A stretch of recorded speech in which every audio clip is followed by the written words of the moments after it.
Jai Swaminarayan. Today let's read the 42nd verse from the second Gadhadā.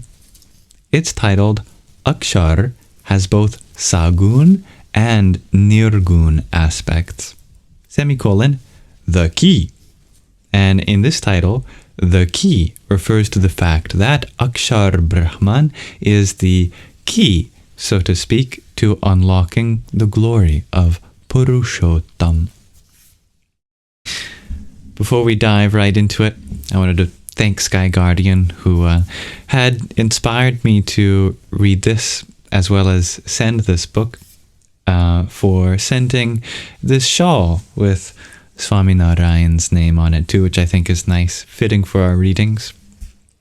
Thank you, my friend. All right, without further ado, on Magshar Vadi the 12th, Samvat 1880, or the 29th of December, 1823, Swami Sri Sahajanandji Maharaj was sitting on the veranda outside the east-facing rooms of Dada Khachar's Darbar in Gadhadā. He was dressed entirely in white clothes. At that time, an assembly of munis, as well as devotees from various places, had gathered before him. Thereupon, this is a new Swami name for me, Bhagavadanand Swami asked Sriji Maharaj, Maharaj, in what way do countless millions of Brahmans, universes, dwell within each and every pore of God? Also, where in the Brahmans do the avatars of God manifest the dissensions? Sriji Maharaj replied, there are two aspects of Purushottam. Bhagwan's Akshar Dham, his abode of light.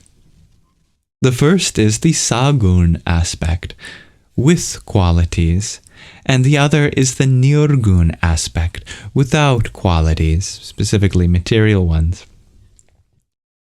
Purushottam Narayan, on the other hand, cannot be described as Sagun, nor can he be described as Nirgun.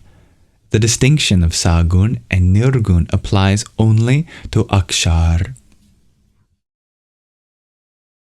The Nirgun aspect of Akshar has an extremely subtle form, smaller than even an Anu,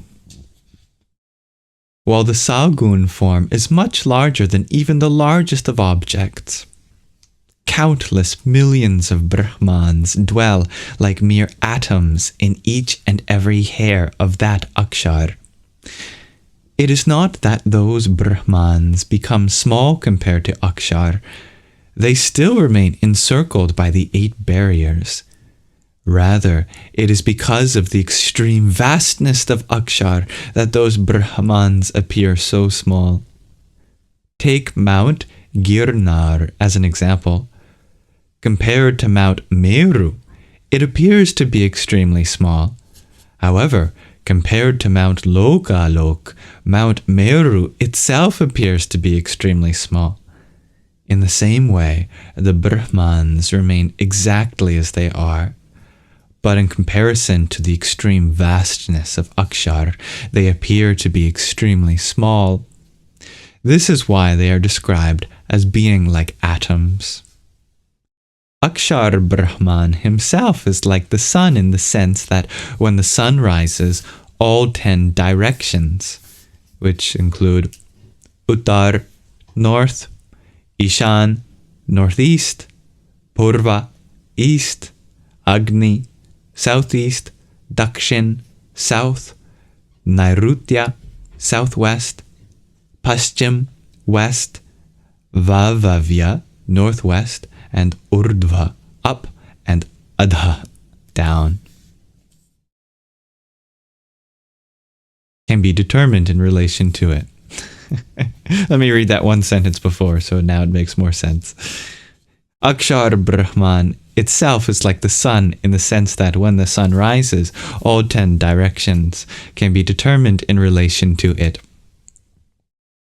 Akshar Dham is like that, i.e. above, below, on all 4 sides of that Akshar, In fact, in all directions are millions of Brahmans.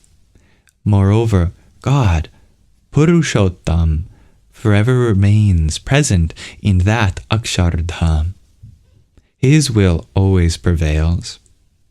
While remaining in Akshardham itself, he manifests in whatever form is required, in whichever Brahman.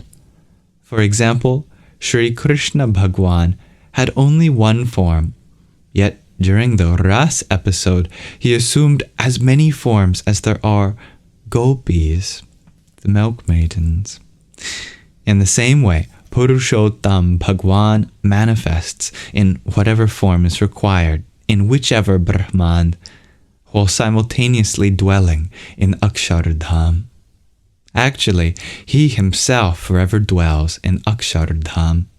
In fact, wherever that form of Purushottam resides, that is the very center of Akshardham. Thank you for listening. This has been the 175th discourse from Sriji Maharaj in the Vachanāmrut.